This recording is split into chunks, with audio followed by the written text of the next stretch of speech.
certainly not showing any signs that they are slowing.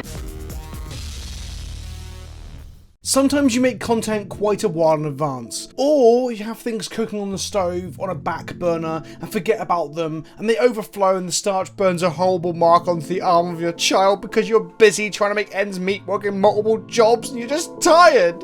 You're just tired and you need their help and no one will reach out and suddenly the child isn't there anymore. Suddenly there is no child. There was never a child. There was only despair. So I recorded some gameplay and a bit of a script for Mr. Toad's Wild Ride last week, then went on to make the Phoenix deck that I put out on last Friday, and said I would come back to this nonsense a little bit further down the line. I'm now coming to you from the future, kind of. I'm recording this intro after I recorded the rest of the video to re-record it, because a certain Seth, probably better known as Guild of Going enthusiast over at MTG Goldfish, has gone and made an instant deck tech on the same deck, ruining the element of surprise. The reason I wanted to highlight this was that people will inevitably tell me that I am copying him because people don't understand how content creation works. Please just keep in mind that things get written, recorded, edited and uploaded sometimes days or weeks in advance. And yes, I'm fully aware that some of you are now going to ironically write "you're copying Saffron Olive" in the comments, and I'm now going to call that out in sort of a meta-textual way, but also please do that because the engagement helps the video. Go on, I'll wait. Go write in the comments, go on.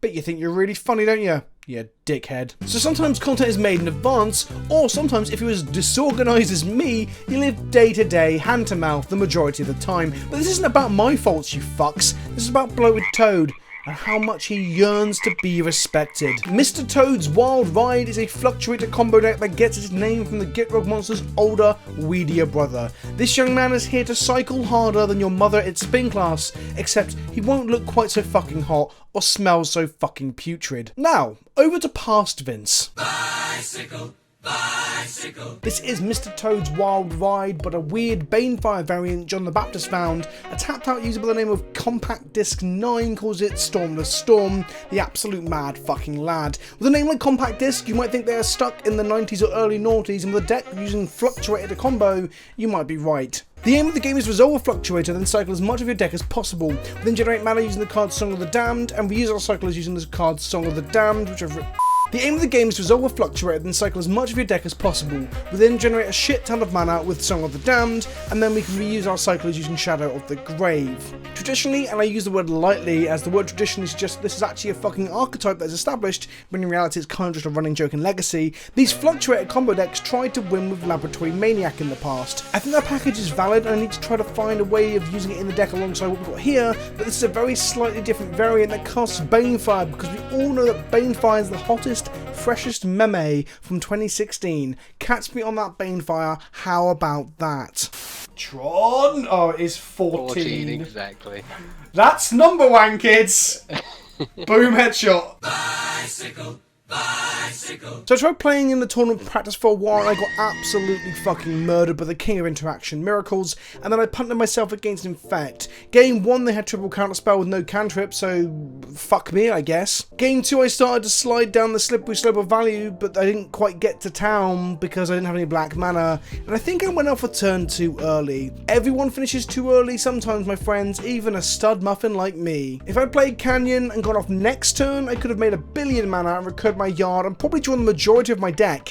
Live and learn. I feel the deck list is suboptimal, ripped straight from tapped out like a filthy net decker that I am, and the sideboard is horrendous. So instead of doing what any good Magic player would do instead and change the deck based upon some of the information I gleaned from my previous games, I decided to say fuck it and get another rep in with the deck so I could get a bit of a feel for it. But this time I went to the just for fun rooms because let's be honest, I'm here to have fun and this is hardly a tier 1 deck, you cunts. Bicycle. Bicycle. I have a hand with a Fluctuator, which is basically a hard fucking keep no matter what the situation, because if we don't have Fluctuator or Enlightened Tutor, our deck literally does nothing. Why would you even negate it? We play Petal and they lead planes into Mother of Runes, and I think to myself, I hope I don't beat up Death and Taxes because it'll make me feel like a fucking traitor. We draw the land because I never didn't have it. They untap, play a Forest and an Eighth Vial. I like their style. We untap, we cast a Fluctuator. Hurry up kids, buy them now before your boy PK spikes the price of these motherfuckers. I think I could wait a turn to ensure I have black mana for the song, and that probably would have been correct, but if they Rex Sage or Quasali Pride Mage me, I'd feel pretty fucking gutted. We draw some cards, we draw some cards, we draw some cards, and then I stop. We have a Lightning Tutor and Shallow Grave in hand, and a black source, and only one more cycler.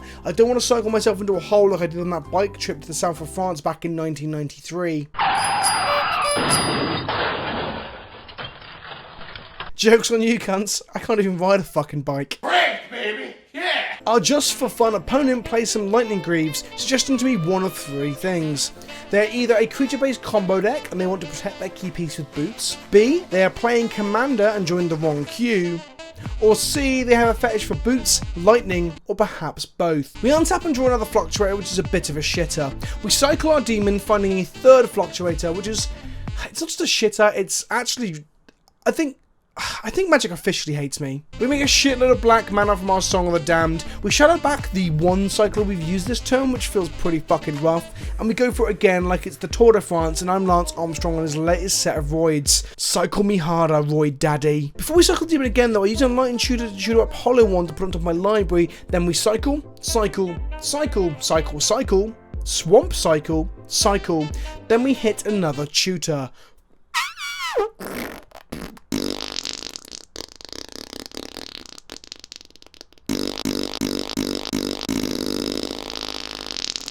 Opponent files in Blood Artist in our end step, and I assume there's some form of Art Aristocrats, perhaps Infinite Combo in their deck somewhere.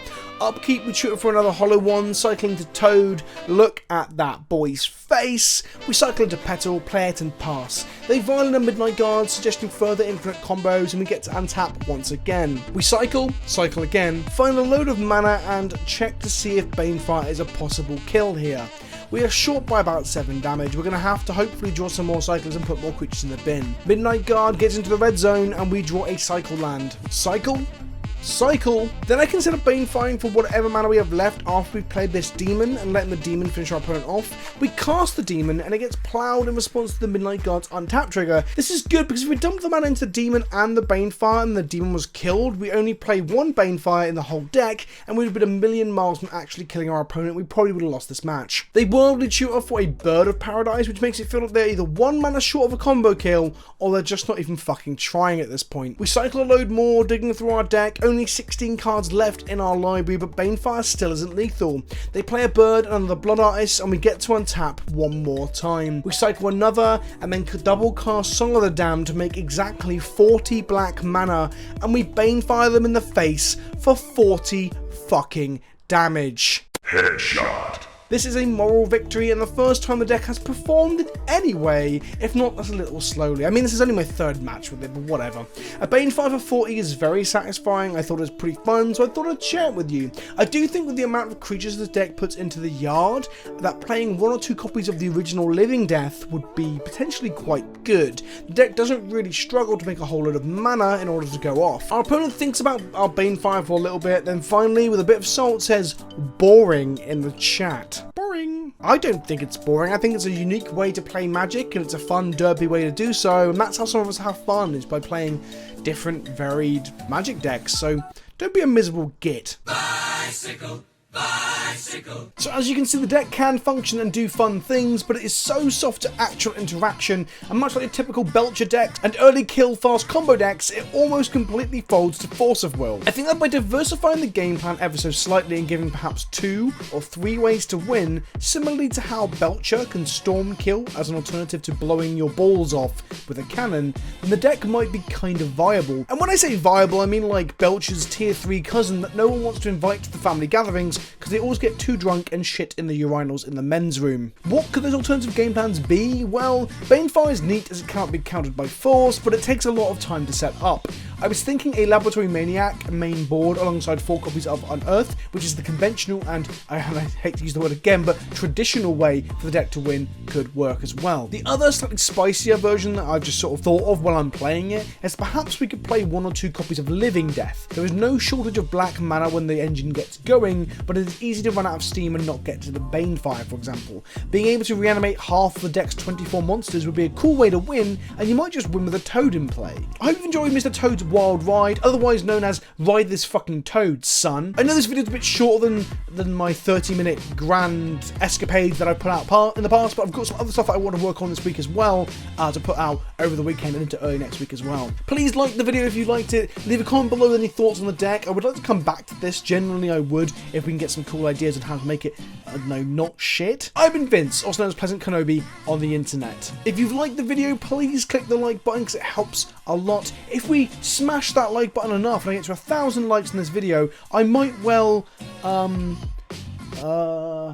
I'll drink a cup of tea in a... Oh shit, I've already done that. I'll do a singular press up in my next video. Ring that bell icon to get notifications in future of content that is coming out from me. I'll be back with more streams, slow plays, and memes shortly. Ta-ta for now.